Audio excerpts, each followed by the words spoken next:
గారు మీకు పెద్దలు కృష్ణాంజనేయులు గారికి, కనకారావు గారికి, సాహెబ్ గారికి అందరికీ నమస్కారం. అలాగే మన ప్రేక్షకులకు కూడా. ఐ థింక్ కృష్ణాంజనేయులు గారు చాలా చక్కగా వివరంగా చెప్పేశారు. ఇప్పుడు అంబటి రాంబాబు గారు ఒక నిందితుడిగా ఉన్నాడు. ఆయన జ్యుడిషియల్ కస్టడీలో ఉన్నాడు కాబట్టి ఆయనకి ఇంకా కొంత పర్సనల్ ఇంట్రెస్ట్లు, పర్సనల్ కోరికలు కోరుకునే అవకాశం మన చట్టాల్లో ఉన్నాయి కాబట్టి ఆయన ఇబ్బందుల రీత్యా అనేది రిక్వెస్ట్ చేసుకుంటారు. అది పర్మిసిబుల్ అయితే కోర్టు వారు అనుమతిస్తారు. దాంట్లో పెద్దగా మనం డిస్కస్ చేయాల్సింది ఏముండదు. ఎవరైనా అంతే, ఎవరు ఏ నిందితులు వెళ్ళినా కానీ, మీరైనా నేనైనా ఇంకో సందర్భంలో ఎవరైనా చిన్న పెద్ద అని ఏముండదు. వాళ్ళకు ఉన్నటువంటి ఆ ఆరోగ్య సమస్యలు అనుకోండి, ఇంకేదైనా సమస్యలు అనుకోండి, వాటి మీద డెఫినెట్ గా కన్సెషన్స్ ఉంటాయి. రిమాండ్ లో ఉన్నప్పుడు అది మీకు శిక్ష ఖరారైన తర్వాత టర్మ్స్ వేరు. మరి అప్పుడు మళ్ళీ వాళ్ళ డాక్టర్స్ చెప్పాలి, వాళ్ళు ఏదో చేస్తేనే అంతవరకే ఆ లిమిటెడ్ గానే ఫెసిలిటీస్ ఇస్తారు, లేదనుకుంటే ఇవ్వరు.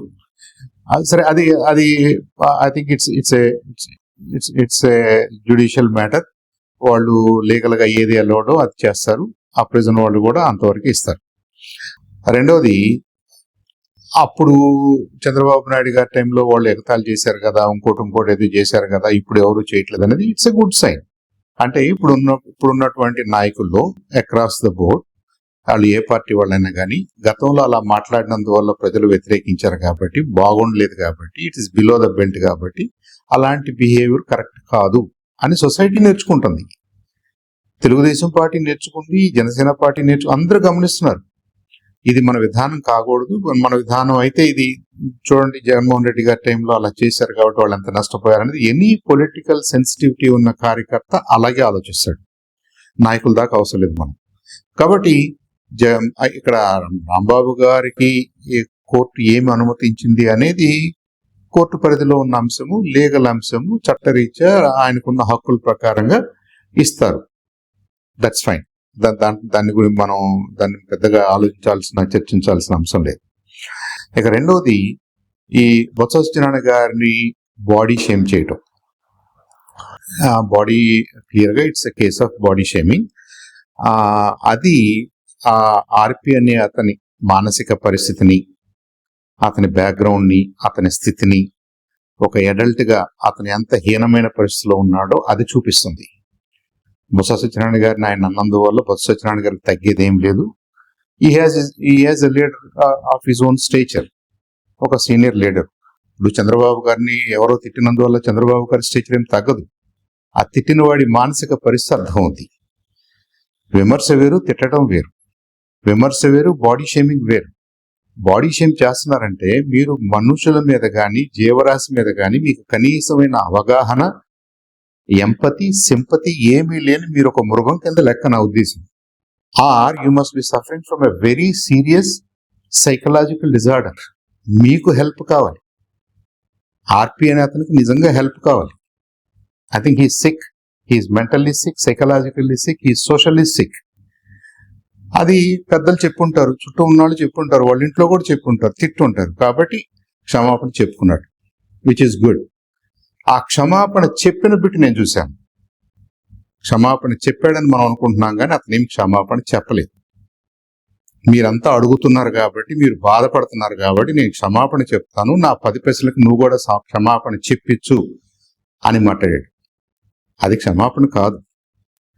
మీరు జెన్యూన్ గా మనం ఒక తప్పు చేసినప్పుడు మనం ఫీల్ అయితే, నేను పొరపాటు చేశాను, ఎవరు ఒత్తిడి లేకుండా. అంబటి రాంబాబు గారు ఏ పార్టీ అయినా కానీ, ఏ మాట్లాడినా, ఎంత తప్పు మాట్లాడినా, ఆయన ఇక్కడ నుంచి ఇంటికి వెళ్ళేసరికి హీ రియలైజ్డ్, ఇది నా వయసుకు తగదు, నా స్టేచర్కి తగదు, నేను అలా అనకూడదు, నేను తప్పు మాట్లాడాను, ఎవరు ఏమన్నా కానీ నేను అనకూడదు, నేను చంద్రబాబు నాయుడు గారిని అనలేదు, నేను ఎవరినన్నా తప్పే అని వాలంటరీగా ఆయన చెప్పుకున్నాడు. సరే, దాన్ని ఒప్పుకుంటారా ఒప్పుకోరా, ఎవరి మనోభావాలు ఎంత తీవ్రంగా దెబ్బతిని అనేది, లేదా ఏ పార్టీ ఇల్లీగాలిటీ అనే దాని మీద చట్టం తన పని తను చేసుకుంటూ వెళ్తుంటది. దాన్ని మనం క్వశ్చన్ చేయట్లేదు. అది క్షమాపణ చెప్పటంలో కూడా పద్ధతులు ఉన్నాయి. అది చూసే వాళ్ళకి అర్థమవుతుంటుంది, సమాజానికి అర్థమవుతుంటుంది. ఆర్పి క్షమాపణ చెప్పాడా, చెప్పినట్టుగా నటిస్తున్నాడా, చెప్తూ ఇంకో 10 క్వశ్చన్లు వేస్తున్నాడా, ఇంకా వ్యంగ్యాన్ని ప్రదర్శిస్తున్నాడా, ఇంకా మూర్ఖత్వాన్ని ప్రదర్శిస్తున్నాడా, ఇవన్నీ కూడా అతను I don't think is a subject that we should ఇంత పెద్దగా డిస్కస్ చేయాల్సినంత పెద్ద సబ్జెక్ట్ అయితే నేను అనుకోవట్లేదు. It's some deranged, mentally sick, psychologically sick person. వదిలేద్దాం. దురదృష్టం ఏంటంటే ఈ వ్యవహారాల్లో ఇప్పుడు మనం 4-5 ఉన్నాం. I think our time is equally valuable. నిన్న బిల్ గేట్స్ గారు ఆంధ్రప్రదేశ్ వచ్చారు. ఎందుకు వచ్చారు? ఆయన రావటం వెనుకున్నటువంటి ఏ పాజిటివ్ వైబ్రేషన్స్ మనం ఆశిస్తున్నాము, ఏదన్నా ఇంటర్నేషనల్ గా జరుగుతున్నటువంటి అనేక రకాలైనటువంటి టెక్నాలజికల్ డెవలప్మెంట్స్ లో మన రాష్ట్రానికి ఎలాంటి ఐడియాస్ ను మనం అక్కడి నుంచి తెచ్చుకోవచ్చు, మనం చేస్తున్న వాటిని మనం ఎలా వాళ్ళ హెల్ప్ తీసుకోవచ్చు, బయలేటరల్ గా మనం ఇంకొద్దిగా ముందుకెళ్లాలంటే, ఇంకొద్దిగా ఫాస్ట్ వెళ్ళాలంటే బిల్ గేట్స్ లాంటి వాళ్ళు మనకి ఎలా ఉపయోగపడతారు అని కదా మనం మాట్లాడుకోవాలి. ఇవాళ ప్రపంచంలోని అతిపెద్ద సమ్మిట్ భారత్ మండపంలో జరుగుతుంది. ప్రధానమంత్రి గారు నిన్న ఓపెన్ చేశారు. 20-30 దేశాల ప్రధానులు, ప్రెసిడెంట్స్ పార్టిసిపేట్ చేస్తున్నారు. ఏఐ ఎటు తీసుకెళ్తుంది, ఏఐ భారతదేశంలో ఏం జరుగుతుంది, భారతదేశం ఎలాంటి లీడర్షిప్ ఇవ్వబోతుంది, ఏ సెక్టర్ లో ఏం జరగబోతుంది అని చెప్పేసి వాళ్ళ ప్రపంచం అంతా మన వైపుకు చూస్తూ ఢిల్లీ అంతా ఒక పండగ వాతావరణం ఏర్పడితే, మన దురదృష్టం ఏంటంటే అటు ఢిల్లీలో జరిగేది మనకి పట్టనట్టు, నిన్న బిల్ గేట్స్ వచ్చినా కానీ అది అంత ఇంపార్టెంట్ కాదన్నట్టు, ఎవడో తిట్టాడు, ఏదో తిట్టాడు. హూ ఆర్ దీస్ పీపుల్ అండి? నాకైతే ఒకటి ఉంది, అది జగన్మోహన్ రెడ్డి గారా, చంద్రబాబు నాయుడు గారా, కూటమి ఎక్సా వై అని కాదు. A true leadership should take care of these guys. ఇలాంటి చెత్తని మనం లాస్ట్ గవర్నమెంట్ ఫెయిల్ అయింది కాబట్టి లాస్ట్ గవర్నమెంట్ ఫెయిల్ అయింది, లాస్ట్ గవర్నమెంట్ చేయలేదు. ఈసారైనా సరే కూటమి ఇలాంటి పిచ్చి పిచ్చి వేషాలు వేసే వాళ్ళని చాలా సీరియస్ గా పట్టుకోవాలి, ఏరేయాలి సుమోటోగా. నిన్న అనిత గారు అన్నమాట ఎవరో మెన్షన్ చేశారు, నాకు కూడా బాధే, కృష్ణాంజలి నాకు కూడా బాధేసింది. ఒక home minister with infinite intelligence network in the state ఒక విషయం జరిగిన తర్వాత ఆ విషయానికి సంబంధించి నాకు తెలియదు, మీ నోటీసులో ఉంటే, మీకు ఆధారాలు ఉంటే నాకు ఇవ్వండి, దాని మీద మేము యాక్షన్ తీసుకుంటాము.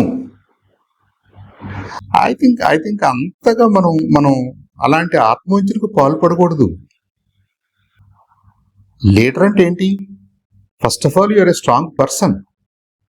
మీరు ఇండివిజువల్ గా you are a strong person. Then you have taken the extra responsibility of leading ఒక 2 లక్షలు 3 లక్షల మందిని రిప్రజెంట్ చేయడానికి మీరు ముందుకొచ్చారు. అదే బలమైన నాయకత్వంతో మీరు ఇవాళ ఒక మంత్రిగా ఈ ప్రభుత్వంలో భాగస్వామిగా ఈ ప్రభుత్వాన్ని నడిపిస్తున్నారు బాధ్యతతోటి. మీరు ఎంత ఈజీగా మాకు తెలియదు అంటే, ఒక కామన్ పౌరుడిగా మనం ఏమనుకోవాలి? ఇంత పెద్ద పెద్ద విషయాలే హోంమంత్రి గారి దృష్టికే వెళ్ళకపోతే అసలు ఇక్కడ ఆ బ్యానర్లను కొట్టుకోటాలను తిట్టుకోటాలను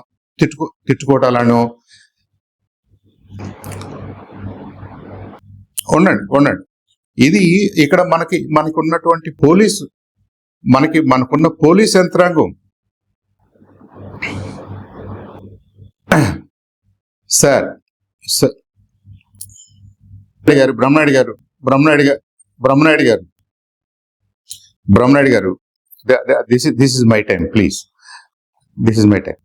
నేనేమంటున్నానంటే, ఇంత పెద్ద ఇంటెలిజెన్స్ వ్యవస్థ ఉండి మనకి ఈ గుంటూరులో ఏం జరిగిందో తెలియదు అని హోంమంత్రి గారు అంటున్నారంటే, I think it's not a good sign.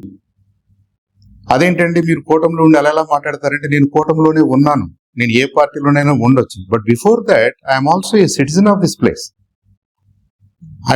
I'm also pained. ఇప్పుడు మనం ఇంత పెద్ద వ్యవస్థలో లక్షల కోట్లు పెట్టేసి లక్షల కోట్లతోటి నడుస్తున్న ఈ వ్యవస్థలో మాకు తెలియదని ప్రభుత్వం అంటే, మాకు తెలియదని హోంమంత్రి అంటే ఏమనాలండి? ఇంకా మనం ఎవరిని బ్లేమ్ చేయాలి? ఎవరి దగ్గరికి వెళ్ళాలి? మనం ఏం చేయాలి?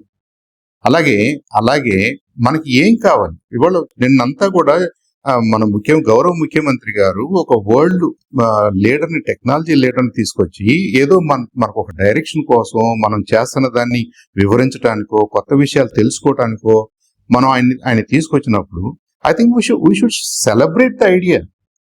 దాంట్లో నుంచి ఏమొస్తుందో చూద్దాం, దాన్ని చర్చిద్దాం. వైఎస్ఆర్ పార్టీ వాళ్ళు చర్చించవచ్చు, ఇంకో పార్టీ వాళ్ళు చర్చించవచ్చు, యూనివర్సిటీల్లో మాట్లాడుకుంటారు, పిల్లలు మాట్లాడుకుంటారు, జర్నలిస్టులు మాట్లాడుకుంటారు, అందరూ మాట్లాడుకుంటారు. Let them discuss. దాంట్లో మనకి ఏమైనా పనికొచ్చే ఐటమ్స్ ఉంటే let us take it and go forward. అది కదా మనకు కావాలి.